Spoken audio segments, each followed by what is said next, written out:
వెళ్ళలేకపోతున్నాను అర్జెంట్గా రమ్మని వెళ్ళిపోయాడు. దించరాను స్వామి, దించేసుకోండి అని చెప్పాను నేను. అది పనిగా వాళ్ళు దించకుండానే పోయారు. ఒక్కడ ఎట్ట తీస్తారు ఆ టేబుల్ని అంత బరువు ఉంటే. ఎస్పీఎల్ని సిఐల్ని మొత్తం సస్పెండ్ చేసేసింది గొడవలు జరిగిన ప్రాంతాల్లో. ఏ జిల్లాలు? ఎస్పీఎల్ ఏ జిల్లాలు?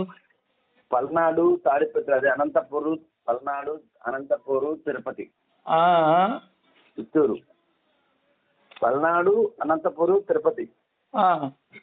ఎస్పీని, ఐఏఎస్, ఐపీఎస్ మొత్తం మార్చి పారినట్టు సిఐలతో సహా మొత్తం సస్పెండ్ చేసి పారేసింది అసలు. ఎవరెవరిని? సిఎస్ని కూడా? సిఎస్ని కాదు, ఎస్పీని, సిఐల్ని, పల్నాడు ఎస్పీని, పల్నాడు సచ్చారు నా కొడుకులు, పల్నాడు ఈయన కూడా, పల్నాడు కలెక్టర్ని, పల్నాడు కలెక్టరు, పల్నాడు ఎస్పీ, పల్నాడు సిఐలు, డీసీపీలు, డిఎస్పీలు అందరు సస్పెండ్ అయిపోయారు మొత్తం. మొత్తం ఒక్కడ వాళ్ళు లేడు తెలుసా నీకు? మొత్తం తీసి పక్కన ఒక మంది. ఏంద్రా నాయన పల్నాడులో మరీ ఎట్ట కొట్టుకొని వస్తారు. ఈసీ అయితే భయంకరం అసలు స్టేట్ మొత్తం మీద అన్ని స్టేట్లో కలిపి పోలింగ్ అయింది ఇక్కడే, గొడవలు జరిగింది కూడా ఇక్కడే అంట. ఎక్కడ? ఇండియా మొత్తం మీద. ఇండియా మొత్తం మీద పోలింగ్ జరిగింది కూడా ఇక్కడే అంట. ఎక్కువ శాతం పోలింగ్ అయింది. ఎక్కువ శాతం పోలింగ్ అయింది. ఎక్కువ గొడవలు జరిగింది ఇక్కడే. ఇండియా మొత్తం బాగా జరిగింది అండి, మామూలు జరగల. ఈసీ చాలా సీరియస్ అయింది విషయం. అదే నాయన ఏపీ అంటేనే సర్పంచులకు కూడా కొట్టుకొని వస్తారు, అది ఎమ్మెల్యేలు ఇంకెట్టుంటది మరే.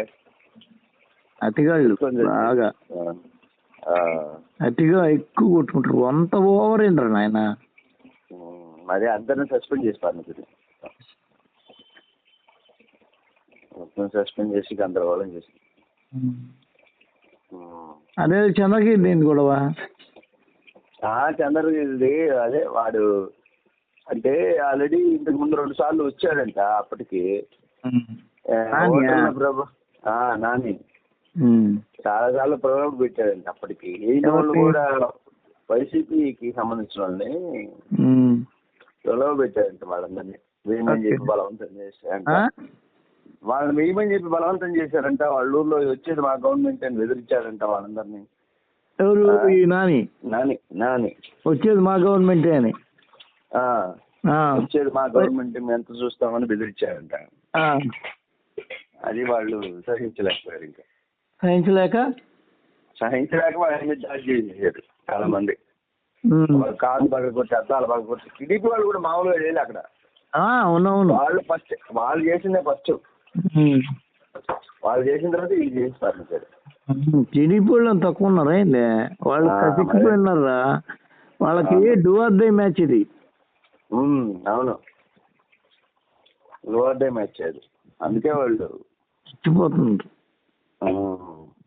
ఏంది ఎమ్మెల్యే మీద చెంపదెబ్బ కొట్టడం ఏంది? గందరగోళం అవుతుంది తినాల్లో ఎమ్మెల్యే మీద. అవును, వాళ్ళు కావాలని ప్రచారం చేస్తూ మరి దాన్ని పోయి ఆయన మా ఏందని పిఠాపురంలో కూడా చేసి లేవాళ్ళు నేరుగా పోయి లోపలికి పోయి ప్రచారం చేసేస్తున్నారు. ఆమెకే చెప్తున్నారు ఓటేయమని చెప్పి. జనసేనకి ఏంటని అది అట్లా ఉండేవాళ్ళు. అదే ఓటింగ్ ఖచ్చితంగా పడిందా అన్నట్టు, అది ఎట్ సైడ్ పడిందా అనేది మెయిన్ ఇంపార్టెంట్. ఓటింగ్ అయితే 80% పడింది, అది ఖచ్చితంగా పడింది ఓటింగ్ కదా. గతం కన్నా ఎక్కువ పడింది.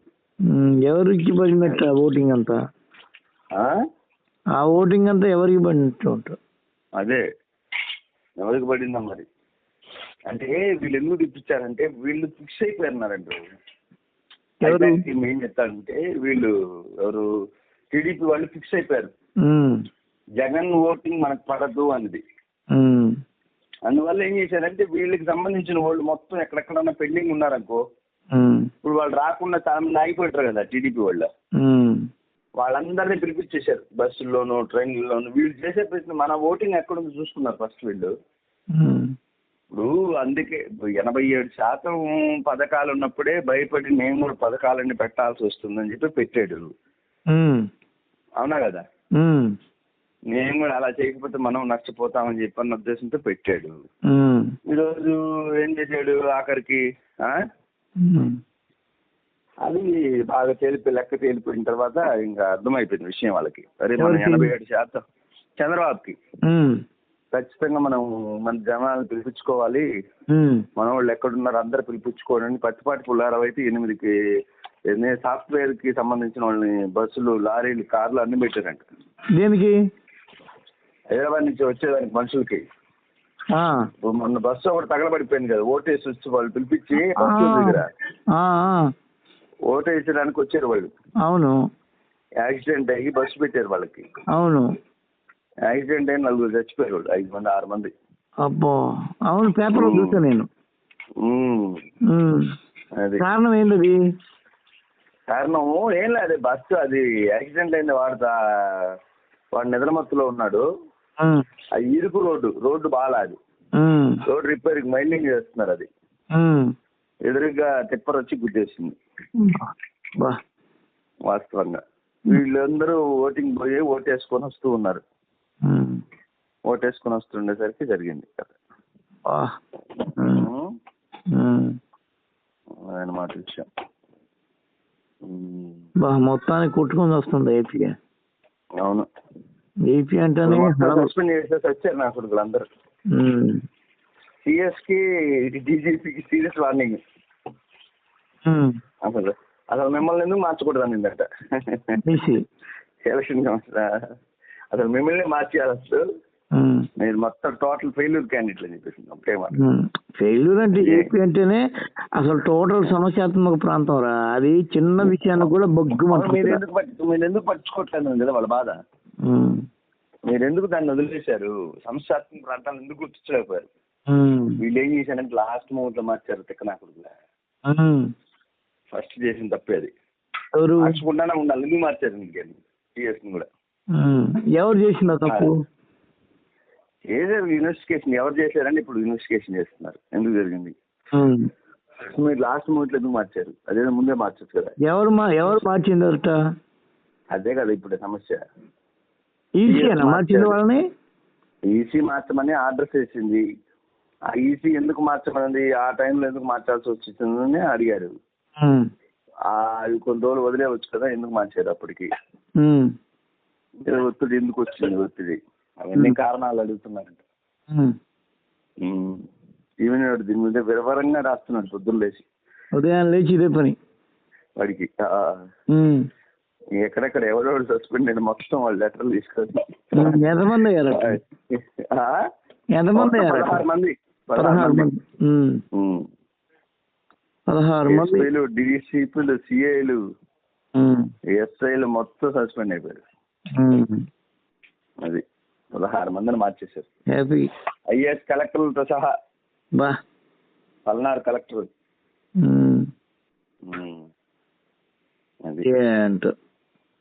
కొట్టుకొని వస్తున్నారు ఆయన. అల్లకల్లోలం జరుగుతుంది, అల్లకల్లోలం జరుగుతుంది. అసలు ఒక రేంజ్ లో ఉంది ఏపీ అంటే. అవును, టీడీపీ కోట్లు వేసారని తలపగలు కొట్టారని ఒక ఎవరో నిన్న మొన్న ఎక్కడో అనంతపూర్ లో వాళ్ళ అమ్మని కొట్టి చంపేశాడు ఒకడు, వైసీపీకి ఓటేసిందని.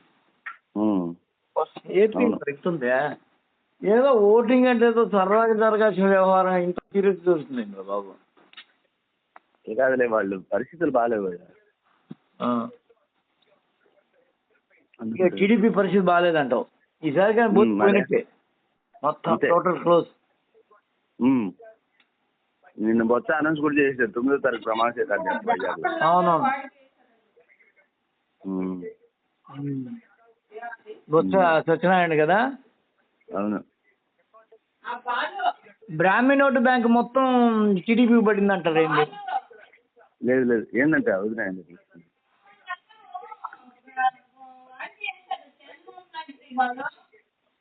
ఏంటంటే బ్రాహ్మణ ఓటు దానికి చంద్రబాబుకి పడింది అంటుంటే. ఏంలే, బ్రాహ్మణులు చెప్తే ఎవరికి ఇచ్చారు చెప్పు? జగనే ఇచ్చాడు. బ్రాహ్మణులకు ఎవరు చేశారు? జగనే చేశాడు.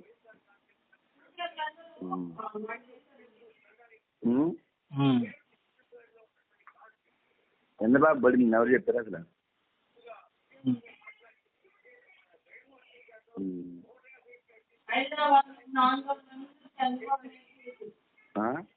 హైదరాబాద్ ఆంధ్ర వాళ్ళంతా చంద్రబాబుకి వేశారంట, సెటిలర్స్ అంతా. మరి అవును, చంద్రబాబు ఏమని చెప్పారు? వాళ్ళందరం కదా బస్సులో పిలుచుకొచ్చింది. వాళ్ళే ఇప్పుడు దిక్కయింది తెలుసా నీకు?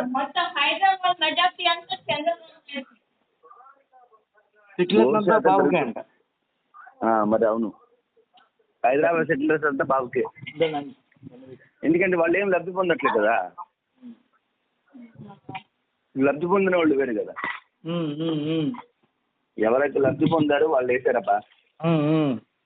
అది లబ్ధి పొందినోడు ఎప్పుడు వేయలే. జగన్కి లబ్ధి పొందినవాడు వేసాడండి, ఈయన పొందినవాడు మాకెందుకు ఇది అనుకున్నాడు బాబు. మీ బావతో సహా, రజనీకాంత్ ఫ్యామిలీతో సహా అందరూ చంద్రబాబుకే. అవును తెలుసా? ఆయన కూడా ఆయనే చంద్రబాబు గెలవాలని కోరుకుంటున్నాడు తెలుసా? అవును. మరే కారణం ఏంటంటే వాళ్ళు ఏం మాకేం రాలేదు. పింఛన్లు అవి వస్తాయి కదరా? ఎవరికి వస్తున్నా పింఛన్లు? వాళ్ళ అమ్మకి రాదా? వాళ్ళ అమ్మకి ఎందుకు వస్తుందా? వాళ్ళ అమ్మకి ఆయన బ్యాంక్ మేనేజర్ కదా. మర్చిపోయినా. వాళ్ళకి ఎందుకు వస్తాయా? మాకే రూపాయి రాకపోతే వాడిని తినమని వాడికి ఇచ్చేస్తాం అంతేగాని పక్కనోడికి పెట్టేవాడిని అయితే మనకొద్దు. అదే కదా అది అది చెప్పేది. వాడిని తినమని వాడికి ఇచ్చేస్తారు బాబుకి. వాడు తినాలి ఇక లక్షల కోట్లు. అది వాడు ఇప్పుడు చాలా మంది అనేది ఏంటంటే ఇచ్చినట్టే ఇచ్చి మొత్తం తీసుకుంటాడు అని అంటాడు వాడు. ఎవడో ఒకడు విశాఖపట్నం మరి ఆ ఇవ్వడం కూడా రూపాయి కూడా 10,000 ఇచ్చి 1,00,000 తీసుకున్నాడు జగన్ అన్నాడు. ఆ 10,000 కూడా ఇయ్యడు కదరా బాబు, అయినా వేస్తావా అంటే వాడు ఇంకా మాట్లాడక వెళ్ళిపోతున్నాడు. అంటే వీటి ద్వారా కనీసం 10,000 అన్న వస్తుంది కదా, అటువైపు అది కూడా రాదు, 10 పైసలు కూడా రాదు. అది కాదు ఇప్పుడు సమస్య ఏంటంటే వీళ్ళు 10,000 వచ్చే దగ్గర ఒక్క దగ్గర ఆలోచిస్తున్నారు, మిగతా పాయింట్లు మిగతావన్నీ ఎవరు ఆలోచించట్లా ఏం జరుగుతుందని. ఒక ఇంటికి ఒక ఆమె టైలర్ అంటుంది, టైలర్ తర్వాత ఆమె ఈబీసీ నేస్తం వస్తుంది ఆమెకి తెలుసా నీక? టైలర్ వస్తుంది, ఈబీసీ నేస్తం వస్తుంది, రైతు భరోసా పొలం ఉంటే రైతు భరోసా వస్తుంది, పెన్షన్ వస్తుంది, ఇన్ని వచ్చాయి ఒక ఆమెకి. ఆమెనేమన్నా ఆమెమనింది, నేను నా ప్రాణం పోయిన జగన్ సార్కి వేస్తాను వచ్చింటుంది. మరి ఏం చెప్పాలి దానికి? అది అట్లాంటి వాళ్ళు చాలా మంది, 100 మంది ఉన్నారు. వీళ్ళు వాళ్ళ ఉద్దేశం ఏంటంటే మాకు లబ్ధి పొందలా, మేము లబ్ధి పొందలా జగన్ సార్ వల్ల, జగన్ వల్ల మనకి ఏమి జగన్ చేయలేదని వాళ్ళ ఉద్దేశం. అర్థమైందా? అది చూద్దాం. వాళ్ళ కాపురాలని, వాళ్ళని, వాళ్ళ కుటుంబాలని, వాళ్ళ వంశాలని వాళ్ళని నాశనం చేసేది జగన్ అని వాళ్ళ బాధ. అసలు కమ్మోళ్ళు అయితే నోరు కొట్టుకొని చచ్చిపోతున్నారు. కమ్మోళ్ళు ఏమైపోతారు ఈసారి పడిపోతే సర్వనాశనం అయిపోతారు. కమ్మ జాతి అంతమైపోతుంది. ఇది ఏదో వచ్చింది, యుగాంతం వచ్చింది, కమ్మ యుగాంతం వచ్చింది. వాడి పేరేంటి? వేణుస్వామి. వాడు ఏం చెప్తున్నట్టు 24, 29 2 ఆయనే అంటున్నాడు. అయ్యవ్వ చచ్చిపోతున్నారు జనాలు. కాల్ చేస్తారేమో అనిపిస్తుంది. కమ్మ యుగాంతం అదే వాడేమన్నా కనిపిస్తే కాల్ చేస్తారేమో. అంతేగా, అట్లా ఉంది పరిస్థితి, చాలా సీరియస్ గా ఉంది. ఏం చేస్తారా చూడాలి. చాలా డేంజర్ గా ఉంది పరిస్థితి తెలుసా? అవును. ఒక్కోళ్ళు వాడు అయితే వెంకటకృష్ణ నేను అంటున్నాడు ఏమేందో అసలు గెలిచేస్తామని ఎంత ధీమాగా చెప్తున్నా, మీరేమో టీడీపీ వాళ్ళని వాళ్ళు గెలిచేస్తున్నామని ఎంత ధీమాగా చెప్తున్నాడు జగన్మోహన్ రెడ్డి, మీరేమో ఎర్రపప్పల్లాగా అన్నాడు. మీరేమో ఎర్రపప్పల్లాగా మనదే వస్తుంది, మనకే పట్టింది ఓటింగ్ అంటున్నారు. వాడేమో కేకులు కూడా కోసుకొని గందరగోళం చేస్తుంటే మీరేమో మేము గెలుస్తున్నాం మీరేం ఒక స్టేట్మెంట్ కూడా ఇవ్వకపోతారు ఎవరు అన్నాడు. మీరు కనీసం వాళ్ళ మంత్రుల దగ్గర నుంచి అందరూ మేము గెలుస్తున్నాం అన్నారు. మన వాళ్ళు ఎవ్వరు ఒక స్టేట్మెంట్ కూడా ఇవ్వట్లేదు ఎందుకన్నాడు. మనంతా filing voting sir, filing voting మనకే పడ్డాయి అన్నాడు. వాడు పట్టాభి గారిని పెట్టాడు. ఏం మళ్ళా వాళ్ళకి పడ్డాయి కానీ ఏ ఓట్లు పడ్డాయంటే ఇట్లా. అది అసలు వాడిని లెక్క చెప్పడమే సూపర్ లెక్క. వాడు అయిపోయాక ఏమని 87% మనకి ఓట్లు ఉన్నాయి. చంద్రబాబు ఊరికే పెట్టలేదు తమాషకి, అన్ని ఆలోచించే పెట్టాడు ఆ ఓట్లు. లేకపోతే ఎందుకు 87% ఉన్నాయి కాబట్టి ఆ పథకాలు అమ్మఒడి వద్దన్నాడు కదా ఎందుకు పెట్టాడు. అమ్మఒడి నాన్న బుడ్డి అని ఎంత ఓవరాక్షన్ చేశారు నా కొడుకులు. ఇప్పుడు మరి అమ్మకు వందనం నాన్నకు పంగనామం అని పెట్టాలా? పంగనామం పనికి మాట్లాడు. ఇప్పుడు ఇవన్నీ ఏం చెప్పాలి వాళ్ళు చేసిన తప్పదే. ఇప్పుడు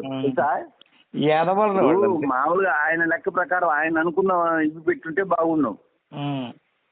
డెవలప్మెంట్ మీద పోతాము అని చెప్పి సింగిల్ గా పోయి ఉంటే కనీసం మర్యాద ఉండేది.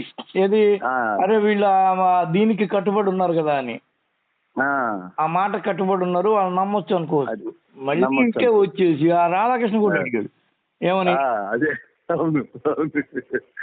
వాళ్ళు అంటారే అరే 70,000 కోట్లు మాట్లాడేటప్పుడు అది బ్లాక్ బస్టర్ అయిపోద్ది గురు. మాట ఇచ్చేటప్పుడు ఒక మాట ఏదన్నా మాట్లాడడం అది బ్లాక్ బస్టర్ అయిపోతుంది. ఒక పథకం మీద బ్లాక్ బస్టర్ అయిపోతుంది. అమ్మ వడ్డీ శ్రీలంక లాగా మారిపోతుంది ఇది. పరిస్థితులు బాగలేవు, ఇంతమంది జనాలకు ఇవ్వడం అసాధ్యము, ఇవ్వలేము, బడ్జెట్ సరిపోదు అని తిరగబడితే అర్థమైంది. ఇప్పుడు అంతకు మించి ఇస్తానంటున్నాడు డబుల్. ఇప్పుడు 18 ఏళ్ల నుంచి 50 ఏళ్ళు వరకు ఇస్తారు. 1800 లెక్కన ఎంతో చెప్పాడు. అదైతే కొన్ని కోట్లు దాటిపోతుందంట వాడు చెప్తున్నాడు జగన్ కూడా. అంతేగా వాళ్ళది మాట నిలకడ ఉంటుంది. ఆ తర్వాత ఫిల్టర్ చేస్తారు. ఇప్పుడు నీకు వాళ్ళు లోకేష్ ఏమన్నాడు, పింఛను రేషను మేము చెప్పిన వాళ్ళకే అన్నాడు. ఇప్పుడు ఊరందరూ తీరు వాళ్ళు. ఇప్పుడు ఎట్లుంటుందంటే మొత్తం ఎగిరిపోతాయి, ఇస్తారు 2-3కి ఇస్తారంతే, అట్లా లేపేస్తారు. అసలు ఇవన్నీ కాదు, నేను జన్మభూమి కమిటీలు మళ్ళీ పెడతాను, వాలంటీర్లు కాదు అని ఉండాలి ఆయన.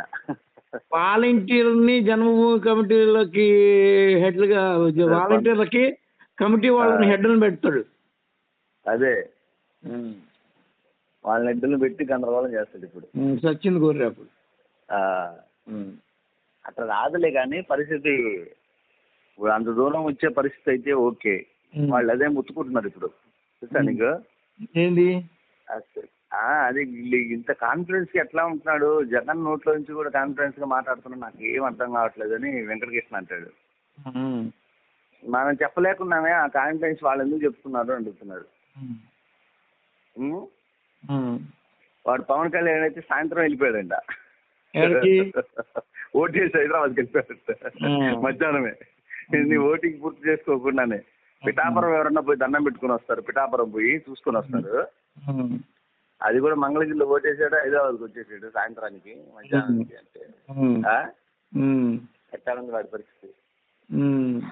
ఓటేసుకుని మధ్యాహ్నంకి వెళ్ళిపోయాడు వాడు. ఎందుకు వచ్చింది తలనొప్పిలేదు కదా, ఎందుకు వచ్చింది తలనొప్పిలో మధ్యాహ్నానికి ఓటేసుకుని వెళ్ళిపోయాడు వాడు. అంటే ఇప్పుడు అది గెలుస్తాడా ఎవరు పవన్ కష్టమేనన్నాడు రావు. నాకు అనిపిస్తా ఉంది పవన్ పరిస్థితి ఏం బాగా. ఎందుకంటే ఈసారి నమ్మలేదు అంటే మాత్రం పవన్ ని లోకేష్ ని వాళ్ళ జీవిత చరిత్ర రాయడం ఇంకా అయిపోయింది. ఇంకా సర్వనాశనమే. మూసుకొని కూర్చొని వాడు అదేదో చేసుకోవచ్చు. వాళ్ళు అన్నలాగా అయిపోతాడు ఆఖరికి కదా. అంతేగా, అన్న ఒక రకంగా గౌరవంగా దప్పుకున్నాడు. అవును, ఇతనికి అది కూడా మన వల్ల కాదు అని వదిలేసాడు మొత్తం. తెలుసుకునేసాడు వీడు. నానా వాడంటి మొన్న అంటున్నాడు వాడు, వీడే అన్నాడు, ఎవరు వెంకటకృష్ణ, టీడీపీ వాళ్ళని అంత బండబూతులు తిట్టాడు, మళ్ళీ వీళ్ళు చేర్చుకున్నారు, మీకేం అనిపించలేదు అలాగే. టీడీపీ వాళ్ళని అంత బండబూతులు తిట్టాడు కదా పవన్ కళ్యాణ్, మళ్ళీ వాడిని తీసుకొచ్చి దగ్గర తీసుకుని మీకేం అనిపించలేదా అంటే, రాజకీయాలు ఇవన్నీ మామూలు సార్ అనంట పవన్ కళ్యాణ్. ఒకరిని ఓడించాలంటే ఒకరితో శత్రువుతో అయినా కలవాల్సిందే, వాడిని ఓడించాలంటే అట్లా అలా ఉంది. ఏంటంట జగన్ అయితే ఓడిపోతే ఎలా ఉంటది అంటుంటాను. ఏం ఓడిపోడు, ఓడిపోతే ఏముంది, జనానంతా 30 చిత్రాలు 3 చెరువు నీళ్ళు అవుతారు. ఉన్న పథకాలన్నీ ఎగిరిపోతాయి. చంద్రబాబు ఉన్న మొత్తం డబ్బులు తీసుకుపోయి అమరావతిలో పెడతాడు. సంక్షేమ పథకాలు 3 కూడా ఉండవు, 31 ఉన్నాయి ఇప్పటికి. 3, 1, 4 కూడా ఉండవు, మొత్తం ఎగిరిపోతాయి. అవన్నీ వేస్ట్. వాటి వల్ల ఏ ఉపయోగం లేదు. మీరు సోమరులు అయిపోతారా? అప్పుడు ఎంత అప్పు చేసి తీసుకొచ్చి పెట్టాలి మీకు అని తేల్చేస్తాడు. అవును. ఎవడన్నా సిగ్గులేనివాడు ఎవడన్నా ఉంటారండి, వాళ్ళకి ఇస్తాను అని 4 పేర్లు వస్తుంది వాళ్ళకి ఇవ్వండి అని అసహ్యంగా మాట్లాడతాడు. సర్వనాశనం ఏపీ మొత్తం. వాడు దోచుకోవడం అనుకుంటుంది నాకు ఏపీ బాగా దోచుకుని. పోయినసారి దోచుకున్నది ఎంత తెలుసా? వాళ్ళ కులపోళ్ళ అమ్మాయి చెప్పేది, రేణుకా పోతినేని 6 లక్షల కోట్లు పుష్కరాలు దేన్ని ఓలకుండా తిన్నాడు. బాబుని ఎవడరా నమ్మేది నాయన, కమ్మలు తప్ప.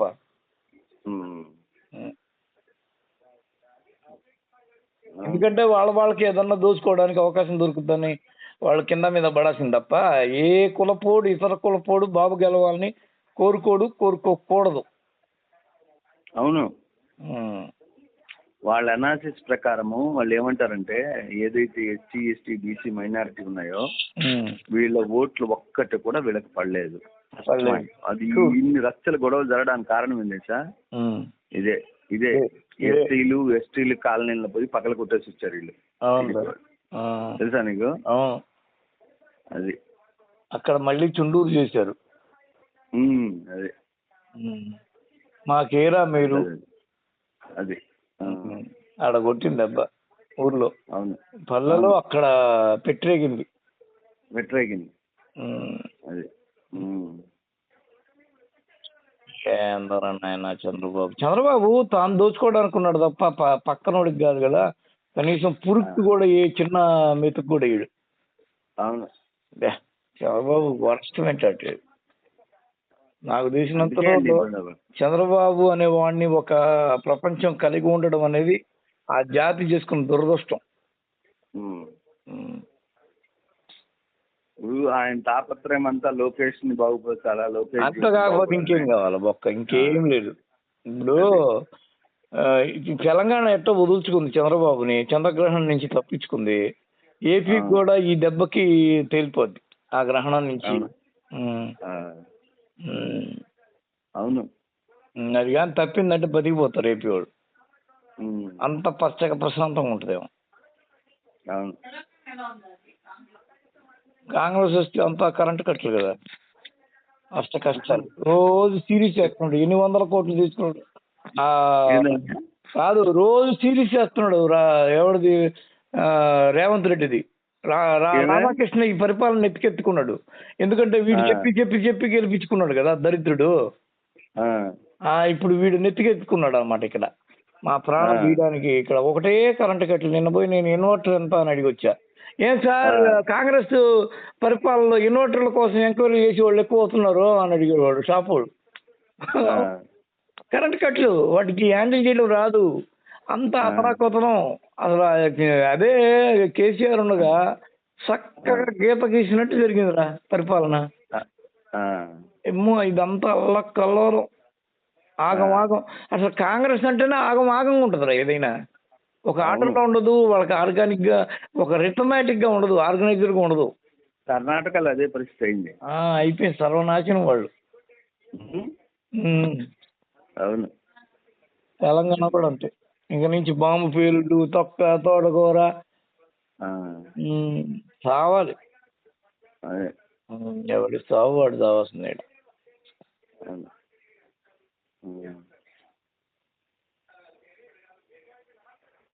ఉమ్. ఇంకా ఆ. అది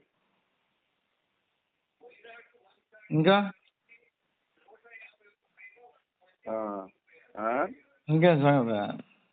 ఇంకేమున్నాయి? జూన్ 9 ప్రమాణ స్వీకారం వచ్చా. అన్నాడంట అన్నాడంటగా నిన్న అదో పెద్ద గోల. ఇంకా బండ గణేష్ చెప్పుంటాడు అట్లా అన్నా, ఇక్కడ మేము అట్లా అన్నాము, ప్రమాణ స్వీకారం చేసాము, కాకపోతే అక్కడ చేసేవాడు ఎల్బీ స్టేడియంలో అన్నాడు కాబట్టి బండ గణేష్. అవును.